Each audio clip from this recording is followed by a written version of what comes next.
Welcome everyone to another video of Cities Skylines for the PlayStation 4 with your host, Corby Shep.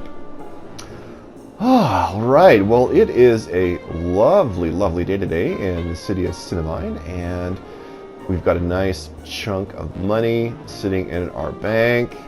So as you can see, we've relocated the power plant, the coal power plant, by using the move tool.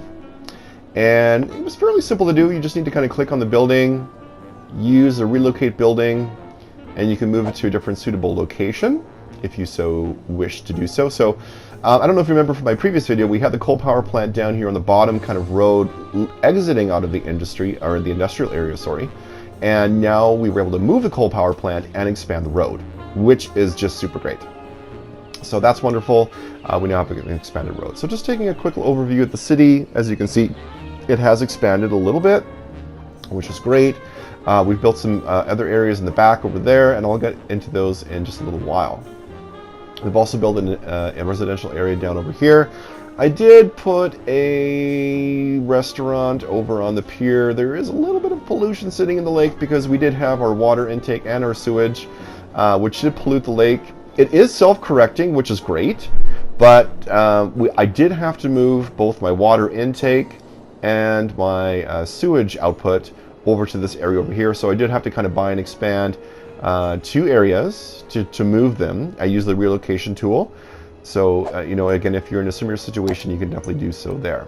Just taking a quick look at the overviews, and yeah, it's looking pretty good, both with electricity and water. You know, city is sort of functioning a little bit better. My citizens were getting sick because, again, I did have my sewage and my water in there, and I did have to relocate them. So, okay, taking a look now at your industries. So I do have the Industries DLC, which right now at the recording of this video is half price on the PlayStation Store.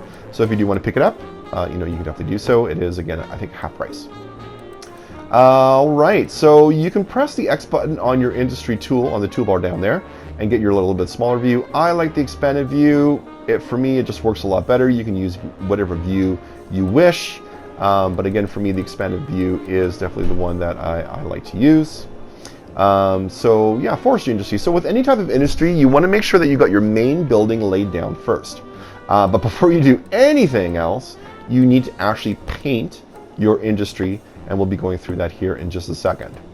So there's the painting options. You can press the triangle button on your controller, and you'll see that you got large, medium, and small of the different types of brushes that you can use. You can also press left and right on the D-pad, which will change the size of your brush that you're using. And there you go. So we're actually just going to take, this is the larger one, we're just going to paint a little bit over here and over there. Yeah, and over there. Looking pretty good. So we already have a fairly large forestry industry right now, but I will be probably laying down a few more things here and there a little bit later on. So yeah, looking pretty decent. So how your industry works is you've got different sort of levels. You need to understand that there's a certain flow with how your different types of buildings work with inside of your industry. So laying down your trees, having your storage yards, and then having your output productions, like your sawmills and your biomass plants. It's just kind of important to know and understand how those operate. So it's great that you've got your little forest areas here, but you need to also then take that raw material and put them into a storage facility, which then can be transported into your output productions. So as you can see here, we are having the raw material being created, which is being then generated into timber and into paper. So taking a look at your information panel, your production, your info, will give you the details and information that you need in order to be successful with your industry. As you can see here, the industry will level up. Right now we're sitting at level 3, and there's some certain criteria that you need to understand in order for your industry to level up. So just make sure that you're meeting the demands. Naturally, they will come as you build more citizens and go a little bit bigger city. So the information panel here, just kind of a quick view. If you've got multiple different industries, you can definitely go in and you can take a look and see and organize them easily that way. Different policies.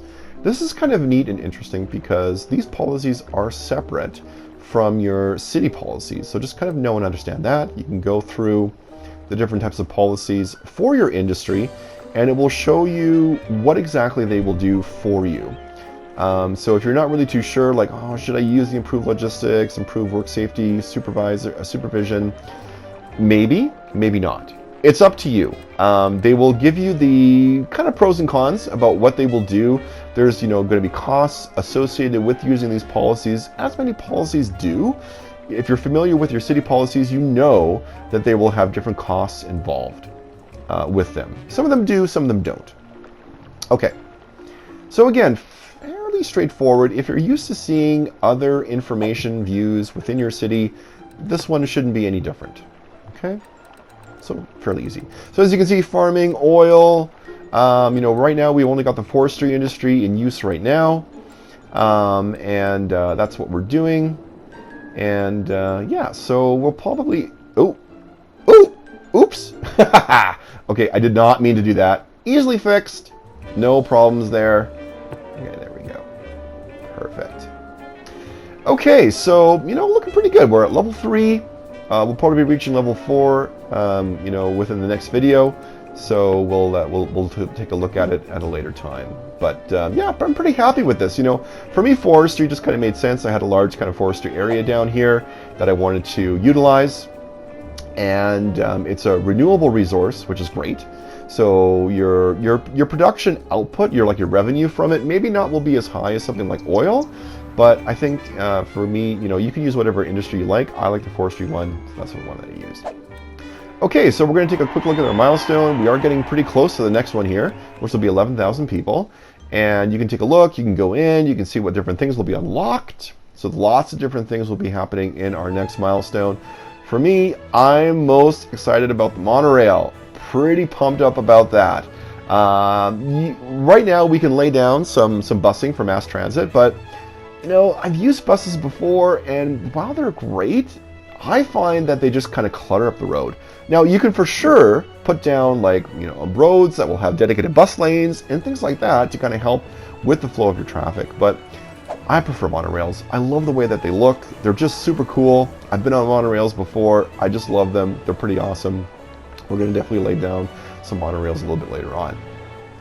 Okay, cinematic camera time. So just taking a look, I'm also pretty happy with this residential area. I think it looks pretty neat.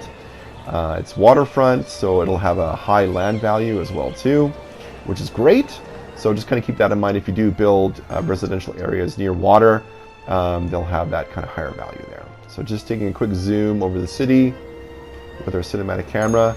This new area over here, we are building some higher density buildings now, and we do have access to that, which is really, really great. They do operate a little bit differently than your low density. They kind of attract the younger crowd, the younger adults, to those buildings there. And we've built up this area near our university because, hey, we want to have, those people coming in. We can build office zoning as well too, which is pretty awesome. So office zonings do kind of meet some of the demand of your industry. So just keep that in mind when you're placing down offices once you do have it unlocked. Just kind of taking a look there. So we're coming up near to the end of our video. We are going to be expanding our city a little bit, probably in the next video. I want to thank you all for coming out today and watching my video. I really do appreciate it.